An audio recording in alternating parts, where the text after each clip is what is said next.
Welcome to Dead Men Talking Podcast, a show for people who think they're going to live forever eating McDonald's.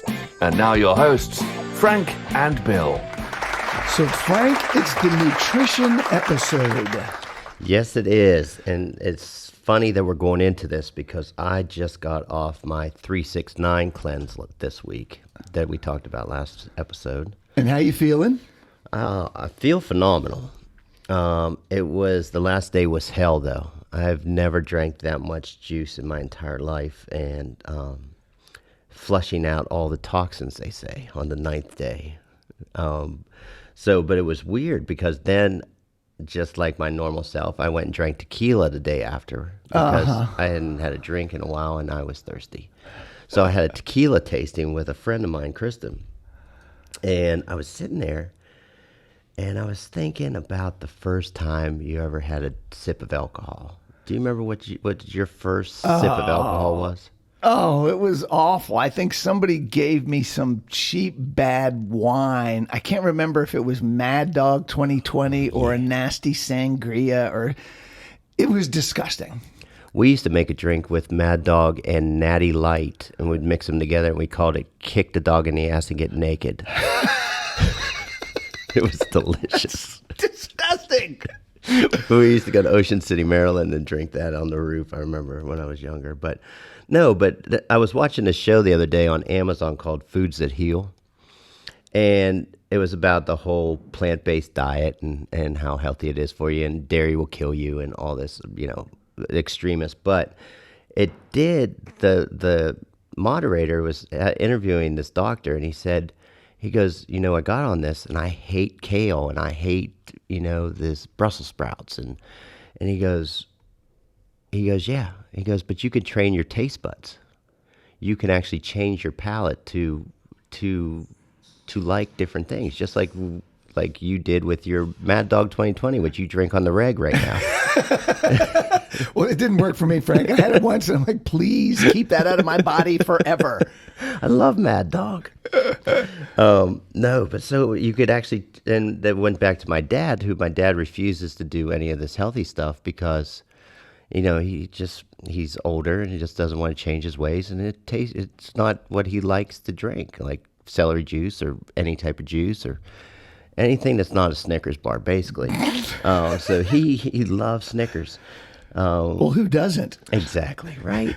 Right. And so it's just trying to get him, but he would do a shot of whiskey in a heartbeat when he was younger. So it's how do you change that and how do you change patterns? And I think that's a great conversation to get into. Well, we're going to talk about nutrition today because some of it's not that good. No, it's not. And changing your palate and how your body reacts to things, it's a real thing. What did these doctors say about this? What did they say about changing your palate? They said 2 weeks of constant will actually decrease your cravings for certain foods if you don't have them. In 2 weeks? In 2 weeks. And sometimes even faster. It's like when I was doing the celery juice challenge I told you, and I still drink celery juice every day. I drank it this morning, and I'm pretty hungover right now because I went out last night. So, and drinking 16 ounces of celery juice after a night of drinking tequila is not fun, Bill. I bet not. Well, that could explain the Krispy Kreme donuts in the room, Frank. Yeah, that does not fit into our nutritional guidelines for today's show. Folks, we're having a discussion on nutrition. We're starting with Krispy Kreme. And they're delicious. Pumpkin spice, it is that time of year. But so, jumping into it, Bill, we talked last week about detoxing. Mm-hmm. And when you got out and you juiced and you detoxed and got your toxin levels down, and but you can't go back to your old diet at that point, right? You can't go back to eating pizza and burgers and bacon and everything that I knew that was the staple of your diet, basically. Yeah, I wanted to. I mean, that was the craving. My body was used to eating that way my whole life. And so my brain is starting to learn what's really healthy for me and what's not good. So my brain's saying, Bill, eat this, not that. But it doesn't happen overnight. Well, and this is kind of my statement that I say on every show. Let's go back. Let's go back. Let's go back to that hospital. You're detoxing. You got chemo starting. Your body's strong enough that you could do that. Right. But you got to change your diet. and you got to change the way. Take us back to how that started. Okay, so first off, I didn't know what you're saying, and nobody had told me that you have to change your taste buds. And first, I didn't even know what I was supposed to do. So I'm starting at ground zero. I don't know anything. And I'm in the hospital, and I asked for a nutritionist because they just say, eat everything. We don't want you to lose weight. A typical thing cancer patients will hear is eat everything. We don't want you to lose weight. And there's good reason for that. There's science behind if you get too light or you lose too much muscle, either the chemo or the cancer or both can really wear you down fast. So they're very nervous about people losing too much weight. So they just say, eat everything. And so at one point, the doctor says, well, would you like to speak to the nutritionist? We have a couple of them on staff. And we say, sure. And they send the nutritionist up, and my wife and I begin asking questions. What should I eat? And she says, everything. Don't worry about it. You need calories. And I said, what do you mean everything? And she said, everything and anything. We just want calories. Calories is the most important thing for you people, meaning someone with a cancer diagnosis. Again, I don't know anything. So it sounds good. They're bringing me ice cream. I'm eating it. They're bringing me brownies. I'm eating it. How about a burger? Great. Whatever. Fries, you name it. I'm in the hospital. I'm feeling like crap. So anytime I had the chance to eat and I was hungry, I was eating whatever they brought me. And to be honest, it wasn't bad the first few days. The longer you stay there, the worse it gets. So I ate everything. And then I started learning about health from a different perspective. There was another perspective out there that said, don't eat anything. Eat specific foods that help your body heal, that helps your immune system get stronger. And they were completely at odds with each other. As a matter of fact, we actually asked for the other nutritionist to come up as we were learning more.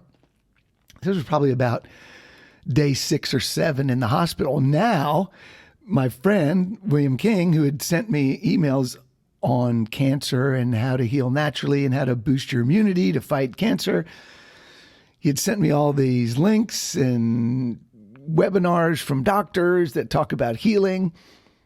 And the information I was reading from these doctors was in direct opposition to what the nutritionists were telling me. And this was odd because I knew they both couldn't be right. And so the other nutritionist comes in and says the same thing the first one did. It's basically eat everything. And then we started quizzing her. Well, so you're telling me that ice cream and cookies is just as good for me as a salad? And she said, well, you can't get enough calories with salad necessarily, so you need to do both. That didn't make sense to us. My wife kind of ran that nutritionist out of my room. We were like, yeah, we've heard enough. You're telling my husband to eat sugar, and we had just read all these scientific clinical pieces on why sugar is awful for cancer patients.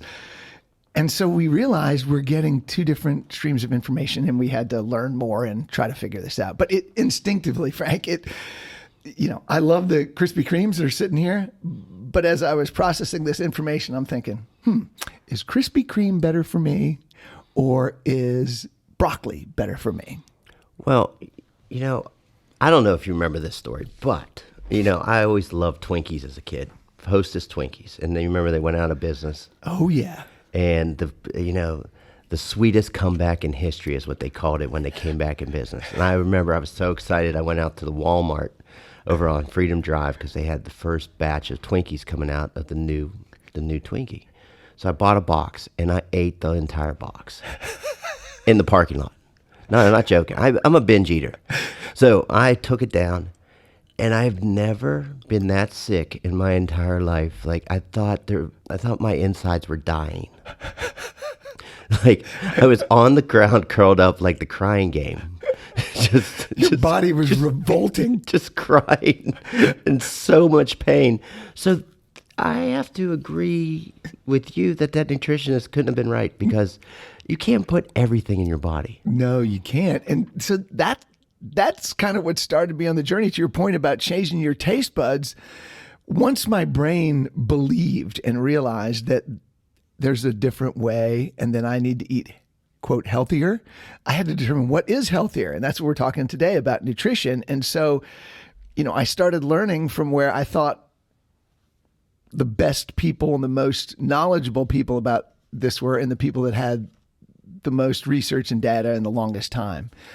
And so for me, the first place I learned was something called Gerson Therapy. And for the health nuts, you all know who Gerson is. And very quickly, there was a guy named Max Gerson. I think he was back in the 30s, and he was a German doctor, and he was trying to cure himself of migraines. He had tremendous migraines, and nothing would work. And so he began looking at food.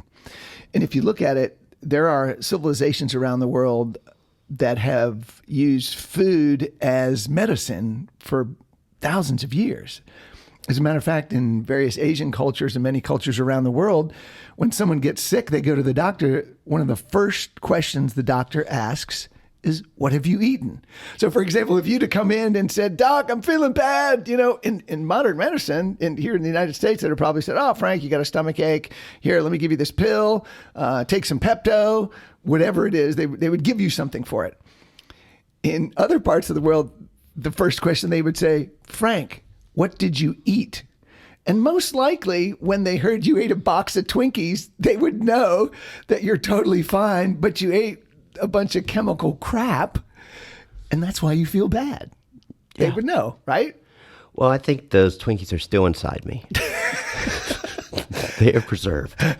Well, I know if you have a Twinkie and you leave it in the wrapper, it'd probably be the same Twinkie 30 years from now as it was when you bought it. Oh, yeah, they do not mold, ever. They're made of plastic. Exactly. That's why you put them in your survival kit, because they'll always be there for you. Sugar and plastic, Frank. That's what it is.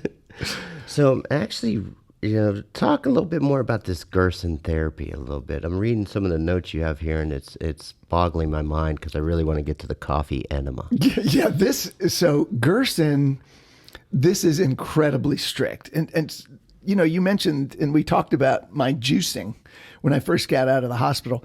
This is where I learned about it when I studied Gerson therapy, because Gerson therapy is designed to completely flood your body with a massive amount of essential nutrients. And that's why they juice. And in the Gerson therapy, when you do it at home, I don't know how somebody does this at home, and I'll tell you why. Because Gerson therapy is, you're trying to do 10 to 15 fresh juices a day. You eat no meat. It's pure vegan, which, coming out of the hospital and me wanting burgers and bacon, that was going to be hard. But I kind of understood what they were doing. Slam your body with tons of nutrients. You're in a bad state. You've got cancer. You're eating chemo. Okay, let's do this. And it's a kind of a 4-part process. You do tons of juices. They say it's 15 pounds of veggies a day that you drink in juices, which that's a lot. Did you ever leave the bathroom? That's what I'm thinking. I mean, so I started reading about Gerson, and they're, if you look Gerson up, they'll say this is an unproven thing. Okay, got it, unproven. But clinically, part of science is to observe. And when you see people that the medical community says is going to die, and then they go do this Gerson therapy, and all of a sudden they're healthy, you have to say, well, maybe there's something to it. So basically the way it works is it's raw juices, detoxification, natural supplements, and there's one other thing I'm forgetting. Organic plant-based diet. Those are the 4 things. So you're eating all these plant-based foods, no meats, 10 to 15 juices a day. Detoxification, part of this is coffee enemas multiple times a day. And then these, what they call biologicals, it's a variety of specific natural supplements. And it's very strict. There's no days off. There's no cheating. And I'm reading this and I'm thinking, who can do this? First off, the cost, the time, the amount of time in the bathroom, you can't do anything if you do this. So this is incredibly strict, incredibly intense. And, there's the Gerson Institute is a nonprofit in San Diego, but across the border, they had a clinic in Mexico for years. It's actually been sold to a company called Chipsa. So it still exists. And I'll tell you, as far as I went, I have a good friend of mine who lives in San Diego, and he's in the medical industry, and he has friends that are doctors and surgeons in Mexico, very good friends of his. And when I got diagnosed, he asked them to go to CHIPSA and check all of the clinics down in Mexico to see if they had been successful treating my particular blood cancer. And he did. His friend went and interviewed all the heads of these places and said they just haven't had success with blood cancers, which is the only reason I didn't go down to Mexico for 2 weeks or 3 weeks to do that. But they absolutely had success with a variety of other cancers. And so when I learned this, I said, well, maybe I won't go to the clinic, but maybe I can do some of these things. So that's how I got into juicing. And like I told you, I was drinking 8 juices a day, and that alone was expensive and time consuming, but I felt I needed to clean my body out. But when I did that, Frank, it definitely started to change my taste buds. Yeah. I got used to the juices, which was good. And you do live in the bathroom. So you talk about cleansing it out. I didn't get into these coffee enemas, but I read all about it and I thought, okay, this is interesting. And I read about the supplements, but I didn't do all of them. I've done some of them, but I learned about Gerson. And so that was my first real foray into nutrition can be medicine kind of talking.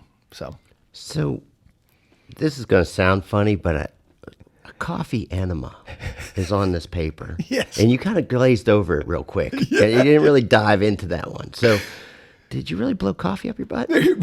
I did not. But I read about it, and we're going to do... you left this part of the Gerson out? Yeah, I really didn't do the whole Gerson thing, but I understood it. So I adopted the juicing part. That was I'm like, okay, I'm going to try this juicing thing to detox. Because juicing alone is a detox, but coffee enemas are another form of detox. And, we talked about detoxing the other day, and, we didn't get into the enema thing. There's a whole list of ways to detox. I just went with the juicing thing because I was kind of easing into it, if you will.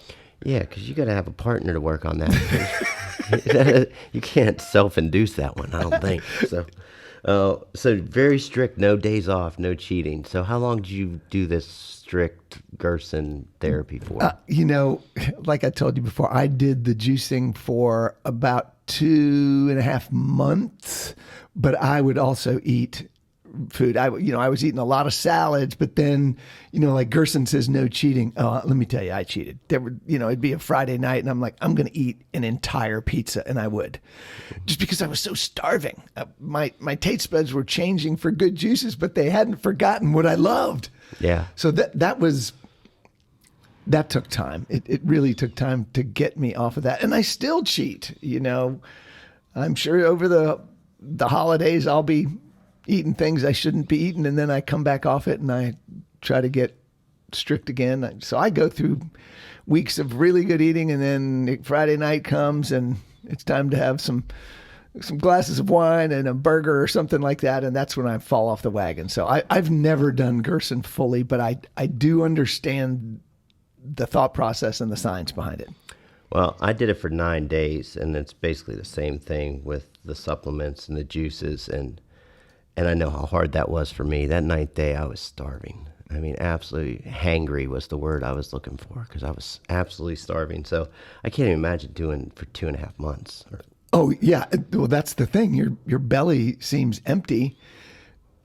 I will tell you, though, that, that bloated feeling that we've all had when we overeat, overdrink, or whatever, I don't think I've had that feeling maybe 3 or 4 times in the last 3.5 years.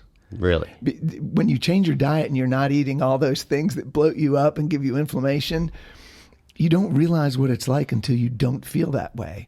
And all of a sudden I went through months and I'm like, I haven't felt bloated or fat or bad like that ever since I stopped eating all the crap I was eating every day.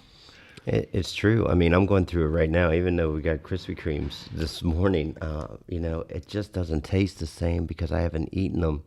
Like even, I think I had a bite of pizza last night, and it just wasn't, I just knew it was going to take me back. Like I didn't want to go through that 9 days and then go, all right, let's throw that down the toilet and start all over again. Right. So that's in the forefront of my mind. But also the way I feel. I mean, the inflammation in my Achilles is gone. I mean, absolutely gone. It's remarkable. I could wake up and walk to the bathroom without walking like my dad.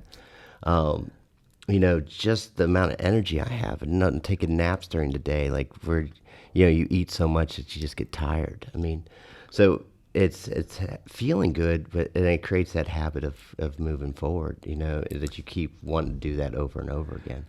But at the same time, like I was really hungover this morning, as I told you, and I wanted some Krispy Kremes.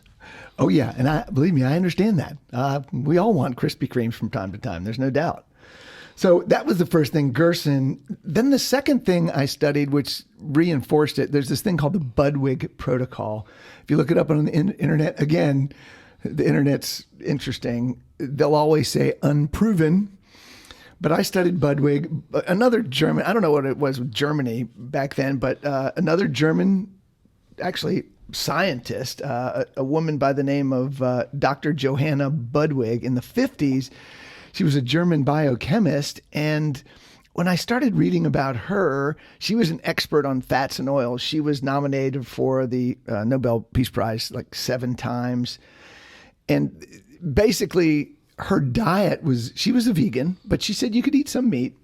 But it was very similar in thought process to Gerson, that natural foods were better, meats are harder to digest. But she believed that flaxseed oil, which is a very good oil if you study it, has tremendous omega-3s. A lot of people eat fish oil for omega-3s, and flax oil has great omega-3 balance between omega-3 and omega-6s. I won't get into that right now, but she was an oil scientist. So I thought, who better to listen to than an oil scientist about this? And she was against us putting bad oils into our body, and we're going to save that for a future episode because it's worthy of a whole discussion. But her thing was, you've got to get this oil into your system. So one thing I do every morning, and I've done it since I read about this, is I mix up this cottage cheese, and it's organic cottage cheese, with this flax oil and flaxseed, and then I put these great berries on it, and it doesn't taste great, but I've changed my taste buds. I've gotten used to it. I power it down every morning, or let's say 5 days a week. Sometimes I don't, just because of time. And that I've done ever since. But what goes along with it is this diet, which is very similar to Gerson, juices and fresh foods and stuff like that. So it was also very similar. It didn't say eat everything, eat ice cream, eat whatever you want. It said, stay true to the more of a vegetarian type diet. And so I was kind of being reinforced with what I was learning about nutrition by the Budwig protocol, which was interesting. If you saw it, by the way, it looks better than it tastes. What, the cottage cheese mix that you were just talking about? Yes. I am still trying to get that image out of my mind right now. That sounds horrible. It doesn't taste good. And when she describes it in her book, she only has 2 books that were translated into English, but when she describes it, she says, oh, it's really tasty. And that was the biggest lie ever, because I don't know what she was thinking. But I guess maybe if you've eaten it and you only eat vegetables, maybe it does taste good. But for a guy that was eating bacon cheeseburgers, this was not good at all. It was awful. Oh, I believe you could trade your taste buds, but I still can't do kale. I don't care what anybody says. I've tried. It's awful. It is awful. But this is a great point. And this is, I'm reading these books, like I told you, the Anthony Williams books, The Medical Medium, that I told you about. And I'm watching a lot of movies now that we're doing this podcast. And, and you just almost did it right here. You said one says no dairy. Right. Another one says cottage cheese, and I mean, you could go crazy trying to weed through what's real and what's not. So how did you, because it has to be different for each person, because people have food sensitivities and food allergies and stuff like that. So is it trial and error, or how do you get something that works for as an individual? Because we got a lot of different listeners out here. That is the hardest thing. And I have been asked by people, Bill, how do you know what works? And that is the hardest thing, because the FDA doesn't certify any of this stuff.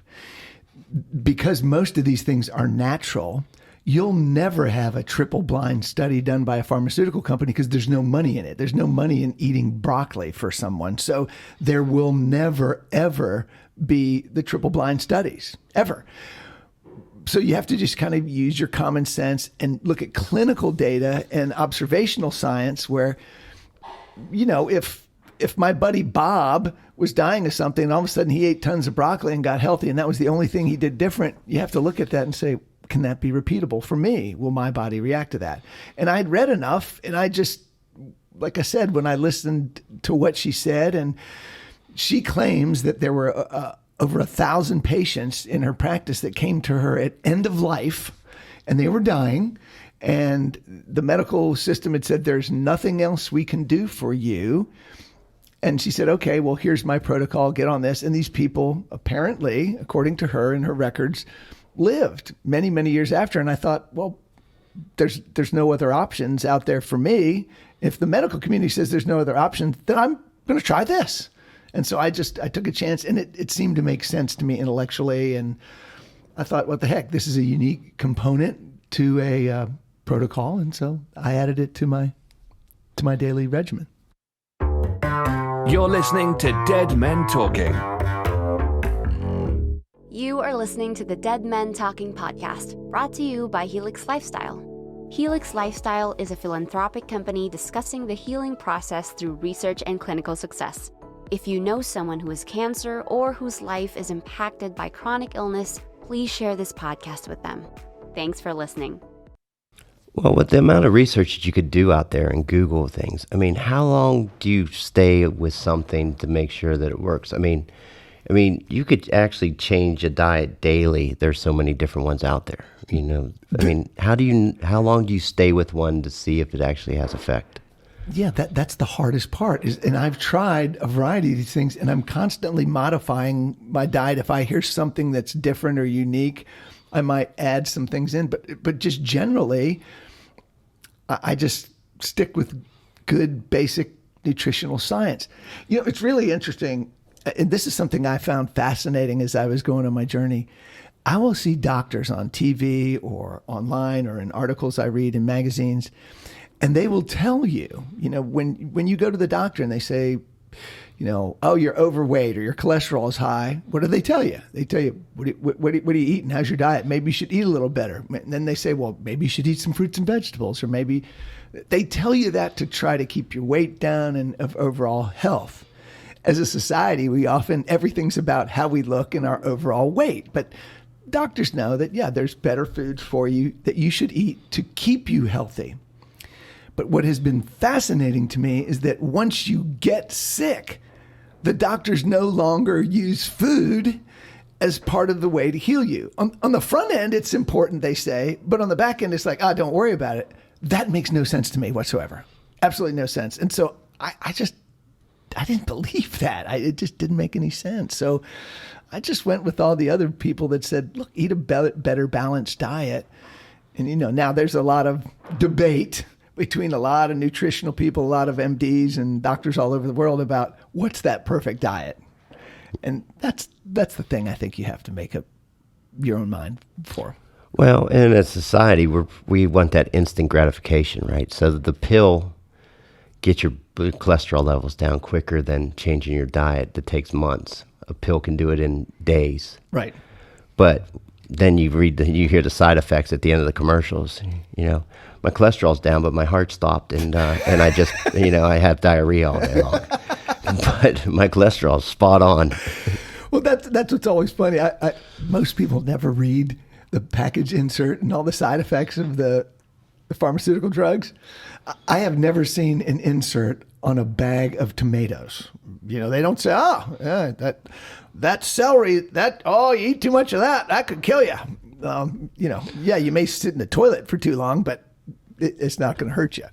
So it's funny. I went to Dr. Kim, our acupuncturist over at Evergreen Acupuncture here in Charlotte, and I was asking him about celery juice and if we should drink it on its own and wait, and does it really have the effects that are in that book? And he said, well, if you want to poop all day, you'll be all right. And he goes, but it's not going to do anything. It has the effects. It has the effects. Nature's bulldozer. That's what we're going to stick with. So, yeah, this idea that food is medicine has been something that is really impacted me and something that resonated with me. Particularly if you look at cultures for thousands of years that they have used food as medicine, like we talked about. So as studying generations of people that have healed themselves without modern medicine, if you will, that they did it with food, and that made a lot of sense to me. And, when you start talking to people and they say, well, what did you do? Well, I went to this place in the country or in the world, and I changed my lifestyle, and all I really did was change how I ate and how I lived, and now I feel better.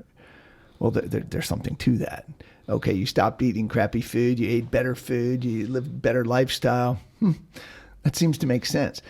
I will say this, if you look at Gerson is designed for a chronically ill person. So it's so over the top. It's just so intense. The thing that I talked about with my wife is that I don't know how anybody could do this for 2 years. I honestly don't. Now, if it's life or death, I guess you can try it, but I just don't know how people can do this forever. This amount of juicing and enemas and detox, it's just like, holy cow, how can you do that? But the idea behind pounding your body with nutrients made sense. So then if you back off that a little bit and say, well, maybe I don't need to do that, but if I ate better generally, that made sense to me. So as I was doing this research, and even recently, I'm listening to doctors and doing webinars with doctors. They do a lot of lectures and things that I watch. A doctor I watched very recently talked about this, and one of the things he said was that there's so much research out in the marketplace, but clinicians aren't reading the data. So what they say is, oh, there's no science around that. Well, there's tons of science around it. They just don't know that science. And in a way, it's not their fault. There's so much information out there. They're so busy. They're trying to keep up with all this information. And sometimes they just can't. But as an example, in clinical journals and research oncology journals, there's a lot of biology about this stuff, and that not everybody understands. They don't understand the plant. They don't understand how extracts are purified from these plants and how to take them. But there's a ton of studies that I've read that say, for example, leukemia is more curable if you use quercetin, which is something that comes in onions and other foods. Just like I learned that curcumin and turmeric reduces inflammation. Now, some doctors will say there's no science for this. I've read the science, so I don't need another doctor to tell me there's no science when I'm staring at it. So that's why I've adopted some of these processes. It makes sense to me. There is science around it, and so that's what I do. I just work it into my life. So let me ask you a question. I've never asked you this, even though we've talked about you having cancer for the last couple of years, but we always hear about stages. You're in stage 4, were you did you have a stage, or I don't know how to ask that question. Well, I have a stage. Yes. Yeah. I've been in stages my whole life, Frank. So, yes, my brother asked that when he came to the hospital, and the doctor said, well, in Bill's particular disease progression, they don't typically have stages. And I believe that is because it's such an aggressive, fast moving. It's myeloma, but it's the most aggressive form. So he basically said, if you were to categorize Bill, he's at stage 4 because it's so bad. And stages basically mean what level of severity it is. So one thing I will encourage you and everyone to do, and I know you've done this recently, is go see your doctor, get tested, find out where you're at, because if you can get early detection of any cancer or any chronic illness, you're going to be better off long term, because it gives the medical community a better shot at healing you faster. When you're at stage 4, much harder. You've heard me say this before. It's much easier to stay healthier by making some of these modifications to your life than it is when you get a chronic disease than trying to reverse that. much harder once you have cancer because then the cells are replicating and now you're dealing with that. Versus on the front end, if you don't have that, if you change your diet, it's much easier to keep cancer from, or a chronic illness to filling up your body. Well, that's actually gives me hope, because if you were that far along and you were able to come back, then it's never too late. Yeah. As long as you believe and get your mind right, as we talked about, and get your diet right, and then also follow your doctor. You can't just say, "Hey, I'm going to juice this out of me." Yeah, I always say talk to your doctor, and if you've got, I have one main oncologist, but there's two others that I've worked with over the last several years, and I have probably 4 or 5 other healers, if you will. Some are MDs, some are DOs, some are homeopathic doctors and naturopaths. There's a variety of different, what I call healers out there. So, listen, this type of change, it's hard. I mean, we're sitting here. Actually, Frank just brought in a wonderful bowl of fruit for us to eat, acai bowl. I guess that's what it was, with bananas and strawberries. It was awesome. But then he also brought Krispy Kreme. Just 6. Just 6. You're awful judgy, Bill. But it is really hard to do this. I mean, it takes changing your lifestyle. It takes willpower and dedication, and you've got to have a desire to live, but you've got to be willing to forsake some of those things you love so you can be able to live and love another day, so that's the way I have gotten through it. That's what I've done. Well, and I wanted to ask you, because we started this out and you talked about the nutritionist at the hospital, and they said, eat everything you can. We got to keep weight on you. We need calories, caloric intake. That's what we need from you. And you said you went to the Gerson model, and just drinking juice and vegetables every day, you had to shed weight like crazy. I mean, did that scare you, or did it scare the hospital, or scare the doctors? Well, they don't want you to lose weight. So for them, it was probably more of a concern than it was for me, because once I believed and felt that what I put into my body was as important as getting calories in, then I felt more comfortable with losing the weight. And that is a byproduct of eating well, is that you will lose weight, but you'll feel better. You'll have more energy, more mental clarity. And I could feel that happening to my body. Even though I was worried about the cancer, I noticed other good health benefits happening to me. That's not why I was doing it. I was doing it for overall health, but that was just a byproduct of the changes. I mean, I saw you and I thought it was from the cancer that you were losing all that weight, because you dropped, 25 pounds? Yeah. It was a lot. Now, there were other procedures I went to that chemo absolutely shredded weight off my body, but that's not what it was initially. It was absolutely the food intake was just changing my composition. So you talk about energy levels, and I know we're going to talk about this on other episodes, but exercise, when you got this, you change your diet and everything, you got to still stay active, because you can't, you don't want your muscles going away and you're not having any strength. But how do you cope with that? That's a topic that we want to talk about in detail. But I knew I needed to do exercise. That was definitely something I'd read about that you had to do. I started doing, you actually got me a yoga tape. I started doing yoga.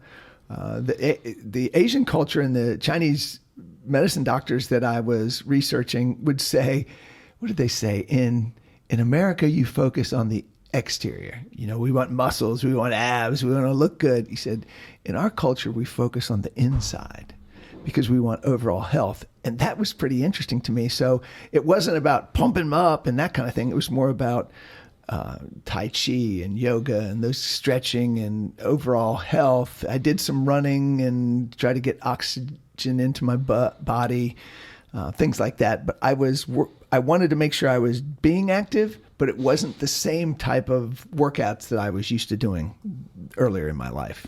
So it changed. It changed for sure. So I think, just to summarize, I think whole foods and vegetables were the key cornerstone of the nutrition. We'll talk about all of these things in detail in other episodes. We can go very deep in this stuff. Nutrition is a topic. It's the core of what every cancer patient and chronically ill person should focus on their overall diet. But I did want to talk about, I know you'd had a note that said, are there any foods to avoid? Yeah. 3 guesses, Frank. What do you think they are? Salads. No, not No. Avoid, Frank. Avoid. Oh, I must have blacked out during this episode. Sorry. No. What food should we avoid? Well, so for cancer patients, sugar is number 1, sugar's number 2, and sugar's number 3. And I got to tell you, for a guy that loves chocolate chip cookies and brownies, that was not good hearing that. So sugar, you've got to kill that from your diet as fast as possible. I remember one cancer patient called me and he said, Bill, if there were 3 things I could do, what would they be? And I said, stop eating sugar. And his first response was, I can't do that. Yeah. I'm like, dude, you've got cancer. You really need to try, at least limit it. They say it's more addictive than heroin. I mean, they really do. So it's amazing. So I know I've asked you this before, but you said sugar, but we talked a lot about fruits and juices. So there's a lot of sugar in fruits. There are. And, there's a lot of people that say cancer patients shouldn't eat fruits because of that. I'm having a hard time buying. I do agree that you want to eat, if you can, low glycemic index fruits because of the sugars. But in my mind, there is no comparison between a Snickers bar and an organic apple. Absolutely none whatsoever. And people can tell me why that sugar is sugar. And no, it's not. There's so many other benefits and enzymes that come from an apple that you don't get in the Snickers bar. It's not refined processed sugar. It's natural. But there's these other benefits that come with that apple that you don't get in the Snickers bar. So to a degree, I have not ignored it, but I haven't focused on that because I try to eat an apple every day, and I think fruits are important. Berries are low glycemic index, meaning less sugar. And so those are the type of things I eat generally, but I also eat a banana every day. And people say, oh, that's got too much sugar. And I'm like, yeah, but this banana has so many other good things for you. So I try to balance that conversation because I think the food products that I'm eating are good for me overall. And, I don't eat 10 bananas a day, but I eat a banana a day if I can. Well, what's crazy is like when I get really healthy, I was drinking all these protein shakes and I had protein bars and, it was easy. You could put them in your bag, take them to work and eat them. And when I went to Dr. Kim comes up again, I went to Dr. Kim about my Achilles and the inflammation I had because I could barely walk in the morning. And he asked me how much protein I was drinking. And I was like, I'm probably having 2 protein bars a day and a shake in the morning. And he goes, that's so bad on your kidneys. He goes, it's way too much. He goes, and it's protein made in the lab. He goes, it's a different, what you're doing in your body. And I cut that out. And it was amazing how, I stopped eating those protein bars. I stopped eating the protein shakes the whey protein and everything. Because when I'm eating healthy, I get all that automatically, and it's not made in a lab somewhere that's not third-party certified. That's not, I don't know where it's coming from, and I don't even know what's in it, to be honest with you. Yes. Well, one of the things one of the things they taught me not to eat was processed foods. But yet, in my mind, I'm like, oh, let me have a protein bar. What do you think a protein bar is? That's a processed food. No matter how you slice it, no matter how well it was made, it's still processed. It's not natural. So you just reminded me, one of the things that I had forgotten was that when the nutritionist came in and said, oh, eat everything, eat meats, eat all this stuff, she clearly hadn't looked at my chart, because that same day, later in the day, my nephrologist, kidney guy, came in and we asked him, are there anything that I shouldn't eat or that I should eat? And one of the things he said, well, Bill, with your kidney levels being at such risk, right now you need to limit your meat intake. So here's the nutritionist saying, eat everything. Yeah, eat your burgers, eat that meat. And the nephrologist comes in and says, yeah, no, you don't want to do that. Put too much stress on your system right now. So great example. I had just forgotten that until you said it, but that's a great example of the nutritionist didn't know my chart. So they were telling me one thing. The kidney expert comes in and says, no, don't do that. So it's a good thing we were asking questions and we were aware and we were paying attention to what was going on, because we got two conflicting stories. If we had just listened to the nutritionist without checking it, I'd have been putting more stress on my system than was needed, and it could have put me in a bad way. So, well, it's true. And then and that's why I'm glad we're talking about this, because you go into a store called the Vitamin Shop, which you would think everything in the Vitamin Shop is healthy for you. right. But a lot of the things that I was buying there were doing damage to my body. Exactly. My particular body. Right. Because it was causing tons of inflammation. I mean, Yeah. I couldn't even make a fist because, just, all the inflammation and arthritis, and doing that cleanse and drinking, there's something to it, because my hands feel great. My legs feel great. I mean, my skin looks better. I mean, it's insane. That's why I like being your guinea pig on some of this stuff, because some of it, I look at you, I'm like, I'm not blowing coffee up my butt, but the other things I'll try. Yeah, well, why not? So you said some foods to avoid. What are some must-have foods that if somebody's listening, just to kick it off? It's basic. It's simple. Just focus. You want veggies of all kinds, lots of variety, fruits, lots of variety. Yeah, I have gotten into a habit sometimes of eating the same fruits, and I don't know if you've ever heard about Ayurvedic, I think I'm saying that right, Ayurvedic medicine. You go to a spa and they do these, the smells and the essential oils and all that. Ayurvedic is a Aromatic? Aromatic. I think I'm saying that right. I think the ideology of the little bit I've studied this is that you kind of eat for the season. If it's winter, you're not eating the same things as in the summer because different things are grown, but it's still natural, but it's changing. The idea is to have a wide variety of things. So now I'm learning, if I've been eating lots of strawberries and blueberries, I want to try to throw in some kiwi fruit or get some papaya. And I've really ventured out on things that I have not eaten in the past to try to get some other veggies and fruits. So I would really encourage people to experiment. Try things they've never tried. Try fruits and veggies they've never tried. Get as much of it as you can in your body every day. That's why if somebody comes to me and says, Bill, if there's one thing I could do to help myself, because I'm not going to do all this and the type of things you do, I say just drink a green juice a day, because I know that's probably more great food materials and products that they put into their body than they ever have. And so that's why I say, just do a green juice. I tell you what, because the last day of that cleanse I was doing, they had me drinking papaya slushies and watermelon slushies. I guess watermelon juice is really good for you. Yeah. And it was delicious. I mean, it was like going to Dairy Queen. It was just sweet and the worst, it curbed your appetite too. It's like you weren't as hungry. It's like, what was the nutritionist? Remember we did that weight loss challenge, and she said that when you drink Diet Cokes, it actually, your brain kicks on that actually makes you more hungry because it thinks that your body's starving. Right. Yeah. I think what she was saying, the fake sugar, the aspartame in the diet soda, it tricks your mind. You taste it sweet, but you don't get the value. Like if you ate an apple, that natural sugar, your body processes that different. But the fake product, your body doesn't know what to do with it. And then you get hungry, and then you start craving food. Yeah. And it's the truth. Not good food usually. No, it's usually McDonald's, because that's where you get the Coke. It's simple math, Bill. Well, it's funny you say that, because I, like the rest of the world, I've loved fast food my whole life.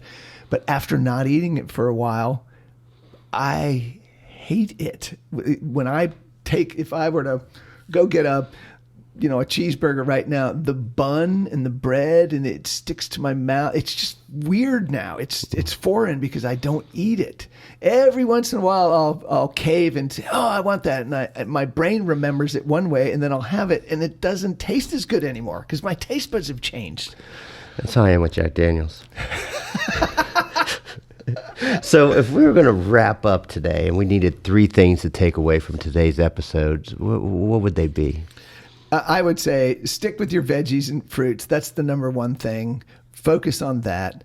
The second thing is drink. We haven't talked about this, but drink lots of good, clean water. Waters aren't all the same. You want, some sort of distilled or purified water that's good, that has minerals if you can. You don't want things with chlorine and fluoride, which, comes out our pipes. So you want something better. They've proven that chlorine and fluoride is not good for us, that comes into our water. It's not good for our systems. So those are the first two things. And, the other thing is, look, if you're eating McDonald's all day, ignore what I'm getting ready to say. But if you are eating better and every once in a while you go and have terrible food, don't stress about it. Just enjoy it. But then the next day, try to get back and eat something healthier. The worst thing I think you can do is stress mentally about what you're eating. That mental stress is going to cause you more problem than the bad food, I believe. So just don't stress about it, but don't eat like that all day long. It'll not only will you gain weight, you'll gain inflammation, potential to cause chronic illness. It's just not worth it. No, that makes sense. So, so everybody needs to go out and start eating better. Eat better, yes. And so, going into what we're going to talk about next week, what do you think? Yeah, so next week, the other thing that I learned about was supplements. And there's a million supplements out there. I get people all the time. They want that pill. You said earlier that people want a pill they can take so they don't have to change their lifestyle. That doesn't exist. It doesn't exist. There is no magic bullet that you can eat McDonald's or burgers and fries all days with pizza and ice cream and then take a pill and erase all that. That doesn't exist. Damn it. However, there are supplements that can be very helpful for you. And so I want to talk about that. And I'll also tell you that I have done a deep dive on supplementation, and a lot of what you can buy on the internet is completely worthless. You're just burning money and peeing it and pooping it down the toilet. So we'll talk about that. That's why I like this. Like, I learn more as we're doing it than I ever would. So yeah, because if I showed you my supplement cabinet at the house, I think it would blow your mind. I think I bought every single one.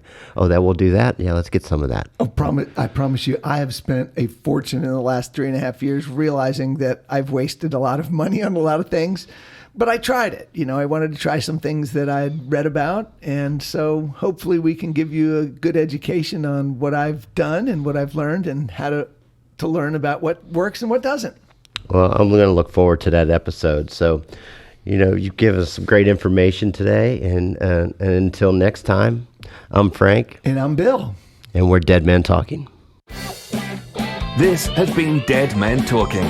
Tune in to our next episode for more of Frank and Bill.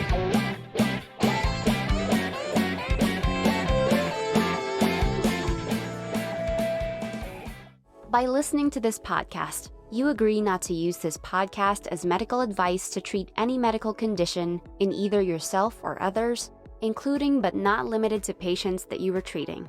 Consult your own physician for any medical issues that you may be having.